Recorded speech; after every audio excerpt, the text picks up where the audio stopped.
ಲೂಟಿ ಮಾಡಿಸ್ತೀನಿ, ಬೆದರಿಕೆ ಆಗ್ತೇನೆ, ನನಗೆ ನನ್ನ ಕುಟುಂಬಕ್ಕೆ ಕೊಲೆ ಬೆದರಿಕೆ ಆಗ್ತೇನೆ.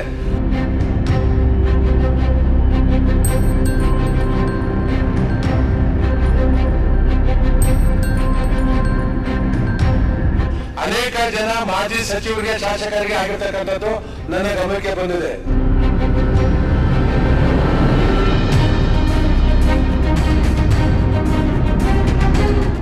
ವೀಕ್ಷಕರೇ, ಸ್ನೇಹಿತರು ಶತ್ರುಗಳಾಗೋದು, ಶತ್ರುಗಳು ಸ್ನೇಹಿತರಾಗೋದು ತುಂಬಾ ಕಾಮನ್. ಆದರೆ ಇಲ್ಲಿ ನಡೆದಿರುವಂಥ ಈ ಒಂದು ಘಟನೆಯನ್ನು ನೀವು ತುಂಬಾ ಅಬ್ಸರ್ವ್ ಮಾಡಬೇಕಾಗತ್ತೆ. ಇದು ಸಚಿವರ ಮಟ್ಟದ ಒಂದು ಸುದ್ದಿ.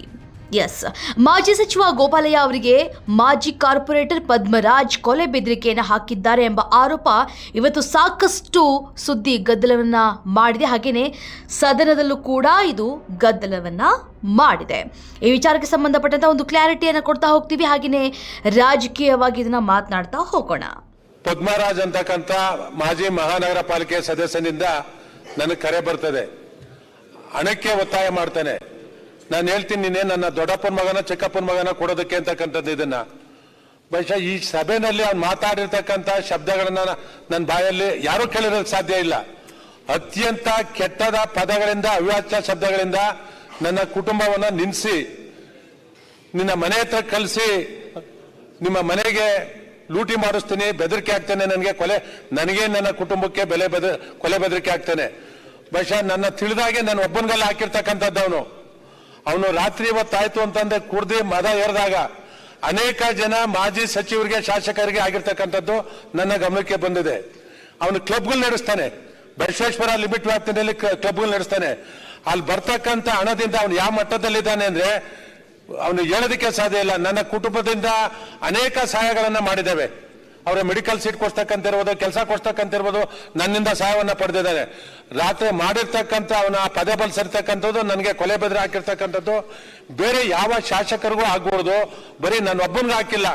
ಬಹುಶಃ ಹಿಂದೆ ನನಗೆ ಗೊತ್ತಿದ್ದ ಹಾಗೆ ಇವತ್ತು ನಮ್ಮ ಹಿರಿಯ ಶಾಸಕರಾದ ಸುರೇಶ್ ಕುಮಾರ್ ಅವರಿಗೆ ಶಕ್ತಿ ಇಲ್ಲದ ಕಂಪ್ಲೇಂಟ್ ಕೊಟ್ಟಿಲ್ಲ, ಅನೇಕ ಬಾರಿ ಅವರಿಗಿಂತ ಬೆದರಿಕೆ ಹಾಕಿದ್ದಾನೆ. ಅವನ ಮೇಲೆ ಸೂಕ್ತವಾದ ಕ್ರಮವನ್ನು ವಹಿಸಬೇಕು, ಅವನ್ನ ಗಡಿಪಾರು ಮಾಡಬೇಕು ಅಂತಕ್ಕಂಥ ನಾನು ಒತ್ತಾಯನ ಪಡ್ತಾನೆ. ಅಂಥವ್ರು ಇದ್ರೆ ಸಮಾಜಘಾತಕ ಶಕ್ತಿಗಳು ಹೆಚ್ಚಾಗುತ್ತೆ, ಸರ್ಕಾರಕ್ಕೂ ಕೆಟ್ಟ ಹೆಸರು ಬರುತ್ತೆ. ಅವ್ರ ಮೇಲೆ ಸೂಕ್ತವಾದ ಕ್ರಮವನ್ನು ತಗೊಬೇಕು ಅಂತಕ್ಕಂಥದ್ದನ್ನ ನಾನು ಈ ಸಂದರ್ಭದಲ್ಲಿ ಒತ್ತಾಯ ಪಡಿಸ್ತೇನೆ. ಮತ್ತೆ ನನ್ನ ಕುಟುಂಬಕ್ಕೆ ಸೂಕ್ತ ರಕ್ಷಣೆಯನ್ನ ಕೊಡಬೇಕು ಅಂತಕ್ಕಂಥದ್ದು ಕೇಳ್ಕೊಂತೇನೆ. ಇಲ್ಲ ಅವ್ರು ಯಾವ ಗಳಿಗೆಲ್ಲಾದ್ರೂ ಬೇರೆ ಹುಡುಗರನ್ನ ಬಿಟ್ಟು ನನ್ನ ಕುಟುಂಬದ ಮೇಲೆ ಇದನ್ನ ಹಲ್ಲೆ ಮಾಡಿಸ್ತಕ್ಕಂಥ ಸಂಭವ ಇರೋದ್ರಿಂದ ನನಗೆ ಸೂಕ್ತ ರಕ್ಷಣೆಯನ್ನ ಕೊಡಬೇಕು ಅಂತಕ್ಕಂಥ ಒತ್ತಾಯವನ್ನ ಮಾಡ್ತೇನೆ. ಸಭಾಧ್ಯಕ್ಷರೇ, ಮಾಡಿದ್ದೀರಾ?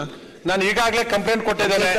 ರಾತ್ರಿ 11 ಗಂಟೆಯಿಂದ ಬೆಳಗ್ಗೆ 9:30ವರೆಗೂ ಅವನು ಮನೆ ಒಳಗೆ ಇದ್ಕೊಂಡು ನಾನು ಆಚೆ ಬರೋದಿಲ್ಲ ಅಂತ ಪೊಲೀಸ್ ಅಧಿಕಾರಿಗಳು ಸ್ಪಂದಿಸಿದ್ರು. ಡಿಸಿಪಿ ಅವರು ಮಾಡಿದೆ, ಎಸಿಪಿ ಅವರು ಮಾಡಿದೆ, ಸರ್ಕಲ್ ಇನ್ಸ್ಪೆಕ್ಟರ್ ಮಾಡಿದೆ. ಕಂಪ್ಲೇಂಟ್ ತಗೊಂಡ್ರು ನನ್ನಿಂದ. ಅವ್ರ ಮನೆ ಹತ್ರ ಹೋಗಿ ಅಲ್ಲಿ ನಾಯಿಗಳು ಕಾಯ್ದಂಗೆ ಕಾಯ್ದಿದ್ದಾರೆ ಪೊಲೀಸ್ ಅಧಿಕಾರಿಗಳು.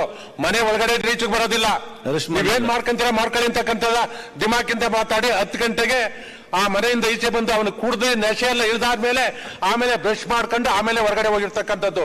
ಮನೆ ಒಳಗಡೆ ಇದ್ದು ಆಚೆ ಬರೋದಿಲ್ಲ. ಸುಮಾರು 10ರಿಂದ 12 ಗಂಟೆ ಪೊಲೀಸ್ ಅಧಿಕಾರಿಗಳು ಕಾಯ್ದಿದ್ದಾರೆ ಆಚೆಗಡೆ.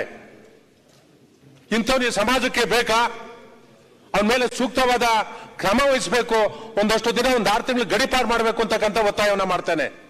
ಮಾಜಿ ಸಚಿವ ಗೋಪಾಲಯ್ಯ ಅವರು ಹೇಳೋ ಪ್ರಕಾರ ನಿನ್ನೆ ರಾತ್ರಿ 11:01 ಆರೋಪಿ ಪದ್ಮರಾಜ್ ಮಾಜಿ ಸಚಿವ ಕೆ ಗೋಪಾಲಯ್ಯ ಅವರಿಗೆ ಕರೆಯನ್ನ ಮಾಡಿ ಬಾಯಿಗೆ ಬಂದಂತೆ ಬೈದಿದ್ದಾರಂತೆ. ಜೊತೆಗೆ ಅವಾಚ್ಯ ಶಬ್ದಗಳಿಂದ ಪದ್ಮರಾಜ್ ಗೋಪಾಲಯ್ಯ ಅವರ ಕುಟುಂಬದವರನ್ನ ನಿಂದಿಸಿದ್ದಾರೆ. ಈ ಹಿನ್ನೆಲೆ ತಡರಾತ್ರಿ ಮಾಜಿ ಸಚಿವ ಗೋಪಾಲಯ್ಯ ದೂರನ್ನ ದಾಖಲಿಸಿದ್ದಾರೆ. ಪದ್ಮರಾಜ್ ವಿರುದ್ಧ ದೂರು ದಾಖಲಿಸಿ ಬಂಧನ ಮಾಡುವಂತೆ ಆಗ್ರಹಿಸಿದ್ರು. ತಡರಾತ್ರಿಯೇ ಪದ್ಮರಾಜ್ ಮನೆ ಬಳಿ ಪೊಲೀಸರು ತೆರಳಿದ್ರು. ಡೋರ್ ಓಪನ್ ಮಾಡದೆ ಪದ್ಮರಾಜ್ ತಲೆ ಮರೆಸಿಕೊಂಡಿದ್ರು. ಬೆಳಿಗ್ಗೆ ಡೋರ್ ಓಪನ್ ಮಾಡ್ತಾ ಇದ್ದಂತೆ ಪದ್ಮರಾಜ್ನನ್ನ ಪೊಲೀಸರು ಬಂಧಿಸಿದ್ದಾರೆ. ಇನ್ನು ಪದ್ಮರಾಜ್ ವಿರುದ್ಧ ಒಟ್ಟು 3 ಸೆಕ್ಷನ್ಗಳ ಅಡಿಯಲ್ಲಿ ಪ್ರಕರಣವನ್ನ ದಾಖಲು ಮಾಡಲಾಗಿದೆ. ಅದನ್ನ ಒಂದೊಂದಾಗಿ ಹೇಳ್ತಾ ಹೋಗ್ತೀನಿ. 385 ವ್ಯಕ್ತಿಯೋರ್ವನಿಗೆ ಭಯಪಡಿಸುವುದು, 504 ಉದ್ದೇಶಪೂರ್ವಕವಾಗಿ ವ್ಯಕ್ತಿಯೊಬ್ಬರಿಗೆ ನೋವುಂಟು ಮಾಡುವುದು, 506 ಜೀವ ಬೆದರಿಕೆ ಹಾಕುವುದು. ಈ 3 ಸೆಕ್ಷನ್ಗಳಿಗೆ ಸಹ ಸೆಷನ್ ಬೇಲ್ ನೀಡುವ ಸಾಧ್ಯತೆ ಹೆಚ್ಚಾಗಿದೆ. ತನಿಖೆಗೆ ಸಹಕರಿಸಿದರೆ ಹೇಳಿಕೆ ದಾಖಲು ಮಾಡಿಕೊಂಡು ಮುಚ್ಚಳಿಕೆಯನ್ನು ಬರೆಸಿಕೊಳ್ತಾರೆ. ಸ್ಟೇಷನ್ ಬೇಲ್ ನೀಡುವ ಸಾಧ್ಯತೆಗಳು ಹೆಚ್ಚಾಗಿರೋದ್ರಿಂದ ಏನಾಗುತ್ತೆ ಅನ್ನೋದನ್ನ ಕೂಡ ಕಾತೋಡಬೇಕಾಗತ್ತೆ. ಇನ್ನು ಕಾಮಾಕ್ಷಿಪಾಳ್ಯ ಪೊಲೀಸರು ಪದ್ಮರಾಜ್ ವಿಚಾರಣೆಯ ವೇಳೆ ಸಾಕಷ್ಟು ವಿಚಾರಗಳನ್ನ ಬಾಯ್ಬಿಟ್ಟಿದ್ದಾನೆ. ಆತ ಹೇಳ್ತಾ ಇರೋದು ಒಂದ್ ಕಡೆ ಸುಳ್ಳು ಅನ್ನುವುದು ಸ್ಪಷ್ಟವಾಗಿ ಗೊತ್ತಾಗ್ತಾ ಇದೆ. ನೋಡಿ, ಇವರಿಬ್ರು ಕೂಡ ಮುಂಚೆಯಿಂದ ಕೂಡ ಸ್ನೇಹಿತರು, ಜೊತೆಗೆ ಗೋಪಾಲಯ್ಯ ಅವರು ಸಾಕಷ್ಟು ಜನರಿಗೆ ಸಹಾಯಗಳನ್ನ ಮಾಡ್ತಾ ಇರ್ತಾರೆ. ಅಂತಹದ್ರಲ್ಲಿ ಸ್ನೇಹಿತ ಆಗಿದ್ದವನಿಗೆ ಸಾಕಷ್ಟು ಸಹಾಯವನ್ನು ಕೂಡ ಮಾಡಿದ್ದಾರೆ.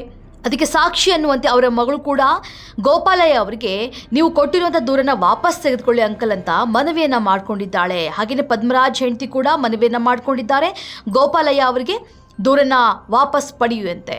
ಮುಖ್ಯವಾಗಿ ಪದ್ಮರಾಜ್ ಅವರ ಮಗಳಿಗೆ ಮೆಡಿಕಲ್ ಸೀಟ್ ಕೊಡಿಸಿದ್ದೇ ಗೋಪಾಲಯ್ಯ ಅವರು. ಸೊ ಇಂಥದ್ರಲ್ಲಿ ಇವರ ಹಣವನ್ನು ಇಟ್ಕೊಂಡು ಅವ್ರು ಏನು ಮಾಡ್ತಾರೆ? ಪದ್ಮರಾಜ್ ಹೇಳೋ ಪ್ರಕಾರ ಅವ್ರಿಗೆ ಒಂದಿಷ್ಟು ಹಣವನ್ನು ಕೊಟ್ಟಿದ್ದೆ, ಅವರು ಸಚಿವರಾದಂಥ ಸಂದರ್ಭದಲ್ಲಿ ಹಣವನ್ನು ಕೊಟ್ಟಿದ್ದೆ, ಅಲ್ಲಿ ಕೊಟ್ಟಿದ್ದೆ, ಟ್ರಸ್ಟ್ಗೆ ಖಾತೆಗೆ ಹಾಕಿದ್ದೆ ಅಂತ ಹೇಳ್ತಾ ಇರ್ತಾರೆ. ಆದರೆ ಇವ್ರು ಹೇಳ್ತಾ ಇರೋಂಥದ್ದು 10 ರಿಂದ 15 ಲಕ್ಷದ ವ್ಯವಹಾರ. ಈ 10-15 ಲಕ್ಷವನ್ನು ಇಟ್ಕೊಂಡು ಗೋಪಾಲಯ್ಯ ಅವರು ಏನು ಮಾಡ್ತಾರೆ? ಸಾಕಷ್ಟು ಜನ ಮನೆಗೆ ಬರೋರಿಗೆ ಸಹಾಯವನ್ನು ಮಾಡುವಂಥ ರಾಜಕಾರಣಿಯವರು ಸಾಕಷ್ಟು ಬಾರಿ ನೋಡಿದ್ದೇವೆ, ಅದನ್ನು ಪ್ರತ್ಯಕ್ಷ ಸಾಕ್ಷಿಗಳನ್ನ ನೋಡಿದ್ದೇವೆ. ಆದರೆ ಈಗ ಆರೋಪವನ್ನು ಮಾಡಲಾಗ್ತಾ ಇದೆ. ಜೊತೆಗೆ ಒಂದಿಷ್ಟು ಕೆಲಸಗಳನ್ನ ಮಾಡಿಕೊಟ್ಟಿಲ್ಲ, ಹಾಗೆ ಹೇಗೆ ಅಂತ ಹೇಳಿ ಕುಡಿದ ಅಮಲಿನಲ್ಲಿ, ಮತ್ತೊಂದ್ಸರಿ ಹೇಳ್ತಾ ಇದ್ದೀನಿ, ಕುಡಿದ ಅಮಲಿನಲ್ಲಿ ಇವರು ಗೋಪಾಲಯ್ಯ ಅವರ ಮೇಲೆ ಅವಾಚ್ಯ ಶಬ್ದಗಳಿಂದ ನಿಂದನೆಯನ್ನ ಮಾಡಿದ್ದಾರೆ. ಹಾಗಾದ್ರೆ ಇವರು ಕೇವಲ ಗೋಪಾಲಯ್ಯ ಅವರ ಮೇಲೆ ಮಾತ್ರ ಮಾಡಿದ್ರಾ? ನೋ, ಸಾಕಷ್ಟು ಬಾರಿ ಇವರು ಬೇರೆ ಬೇರೆ ರಾಜಕಾರಣಿಗಳ ಮೇಲೂ ಕೂಡ ಇದೇ ಒಂದು ಕೆಲಸವನ್ನ ಮಾಡಿದ್ದಾರೆ. ಸುರೇಶ್ ಅವರ ಮೇಲೂ ಕೂಡ ಇದೇ ರೀತಿಯ ಒಂದು ಕೆಲಸವನ್ನ ಮಾಡಿದ್ರು. ಆ ಒಂದು ವಿಚಾರ ಇವತ್ತು ಸದನದಲ್ಲಿ ಪ್ರಸ್ತಾಪ ಕೂಡ ಆಗಿದೆ. ಪದ್ಮರಾಜ್ ಇದು ಮೊದಲನೇ ಬಾರಿಯಲ್ಲ, ಕಳೆದ ಬಾರಿ ಕೂಡ ಸಾಕಷ್ಟು ಬಾರಿ ಈ ರೀತಿಯಾಗಿ ಮಾಡಿದ್ದಾರೆ. ಹೀಗಾಗಿ ಯಾರೆಲ್ಲ ಇವರಿಂದ ಬಯಸ್ಕೊಂಡಿದ್ರು, ಇವಾಗ ಅವರು ಕೂಡ ಸ್ಟೇಷನ್ಗೆ ದೂರನ ಕೊಡೋದಕ್ಕೆ ಮುಂದಾಗಿದ್ದಾರೆ. ಒಟ್ಟಾರೆ ಹೇಳಬೇಕು ಅಂತಂದ್ರೆ, ಒಬ್ಬ ಕಾರ್ಪೊರೇಟರ್ ಆಗಲಿ ಅಥವಾ ಒಂದು ಸಮಾಜದಲ್ಲಿ ರಾಜಕಾರಣಿಯಾಗಿ ನಾಯಕನಾಗಿ ಹೇಗಿರಬೇಕು ಅನ್ನುವ ಒಂದು ಕಾಮನ್ ಸೆನ್ಸ್ ಒಬ್ಬ ವ್ಯಕ್ತಿಗೆ ಇರಬೇಕಾಗತ್ತೆ. ಆದ್ರೆ ಅದು ಪದ್ಮರಾಜ್ಗೆ ಇಲ್ಲ ಅನ್ನುವಂಥದ್ದು ಈ ಮೂಲಕ ಸ್ಪಷ್ಟವಾಗಿ ಗೊತ್ತಾಗ್ತಾ ಇದೆ. ಇವರಿಗೆ ಕಾನೂನಾತ್ಮಕವಾಗಿ ಸರಿಯಾದ ಪಾಠವನ್ನು ಕಲಿಸಬೇಕು ಅಂತ ಈಗ ಗೋಪಾಲಯ್ಯ ಅವರು ಮುಂದಾಕಿದ್ದಾರೆ. ಪ್ರಕರಣವನ್ನು ದಾಖಲಿಸ್ಕೊಂಡು ಅವರು ಏನೋ ಯಾರು ಥ್ರೆಟ್ ಮಾಡಿದ್ದಾರೆ ಅಂತ ಹೇಳ್ತಾರೆ, ಅವ್ರನ್ನ ಕರ್ಕೊಂಡ್ಬಂದು ನಾವು ಪೊಲೀಸ್ ಸ್ಟೇಷನಲ್ಲಿ ತನಿಖೆ ಮಾಡ್ತಾ ಇದ್ವಿ. ಇಲ್ಲಿ ಪರ ಮತ್ತು ವಿರೋಧ ಎರಡೂ ನೀಡಿದ್ದಾರೆ. ಯಾಕಂದ್ರೆ ಯಾರು ಅಕ್ಯೂಸ್ ಕೇಸ್ ಅಲ್ಲಿ ಇದ್ದಾನೆ ಆತನೇ ಒಂದು ಸ್ಟೇಟ್ಮೆಂಟ್ ಕೊಡ್ತಾ ಇದ್ದಾನೆ, ನನಗೆ ಶಾಸಕರೇ ನನಗೆ ಒಂದು ಕಾಂಟ್ರಾಕ್ಟ್ ಕೊಡಿಸ್ತೀನಿ ಅಂತೇಳಿ ಹಣ ತೆಗೆದುಕೊಂಡಿದ್ರು, ಇದೆಲ್ಲ ವಿಚಾರಗಳಿದಾವೆ ಅಂತ ಹೇಳ್ತಾರೆ. ಅದ್ರ ಬಗ್ಗೆ ಏನಾದ್ರು ಗೊತ್ತಾಗಿದೆ? ಇಲ್ಲ, ಈಗ ನೋಡಿ, ಈಗ ನಾವು FIR ಮಾಡಿಕೊಂಡು ಈಗ ತನಿಖೆ ಮಾಡ್ತಾ ಇದ್ದೀವಿ. ಸೊ ಅದ್ರ ಬಗ್ಗೆ ಡೀಟೇಲ್ಸ್ ಎರಡು ಪಕ್ಷಗಳ ಏನು ಕಂಪ್ಲೇಂಟ್ ಕೊಟ್ಟಿದ್ದಾರೆ ಮತ್ತು ಯಾರು ಆರೋಪಿ ಇದ್ದಾರೆ ಇಬ್ಬರ ಹತ್ರ ನಾವು ಸ್ಟೇಟ್ಮೆಂಟನ್ನು ತಗೊಳ್ತೀವಿ. ಏನು ವಿಚಾರಕ್ಕೆ ಈ ಥರ ಈ ಒಂದು ಘಟನೆ ನಡೆದಿದೆ ಅಂತ ನಾವು ತನಿಖೆ ವೇಳೆಯಲ್ಲಿ ನಾವು ನೋಡ್ತೀವಿ. ಫೋನ್ ಮಾಡಿದ್ದ ಧಮಕಿ ಹಾಕಿದ ಕುಟುಂಬ ಸಾಯಿಸ್ತೀನಿ ಅಂತ ಏನಂತ ಆಡಿಯೋದಲ್ಲಿ ಸಿಕ್ಕಿದೆ? ಇಲ್ಲ, ಈಗ ಅದೇ ನಾವು ಅದನ್ನೇ ಹೇಳ್ತೇನೆ, ಜಾಸ್ತಿ ಹೇಳೋದಕ್ಕಾಗಲ್ಲ ಈ ಒಂದು ಸ್ಟೇಜಲ್ಲಿ. ಸದ್ಯಕ್ಕೆ ಈಗ ನಾವೊಂದು ಕಂಪ್ಲೇಂಟ್ ಅವ್ರು ಕೊಟ್ಟಿದ್ದಾರೆ, ಕಂಪ್ಲೇಂಟ್ ಬೇಸಿಸ್ ಮೇಲೆ FIR ಮಾಡಿದ್ದೀವಿ, ತನಿಖೆ ಮಾಡ್ತಾ ಇದ್ದೀವಿ. ನಾವೇನು ಯಾರು ಇದನ್ನ ಥ್ರೆಟ್ ಮಾಡಿದ್ದಾರೆ ಅಂತ ಹೇಳ್ತಾರೆ ಅವ್ರನ್ನ ಕರ್ಕೊಂಡ್ಬಂದು ಈಗ ನಾವು ವಿಚಾರಣೆ ಇನ್ನೂ ನಡೀತಾ ಇದೆ. ಲೈಕ್ ಮಾಡಿ, ಶೇರ್ ಮಾಡಿ, ಸಬ್ಸ್ಕ್ರೈಬ್ ಮಾಡಿ. ನೋಡ್ತಾ ಇರಿ ರಿಯಲ್ ಬೆಂಗಳೂರು.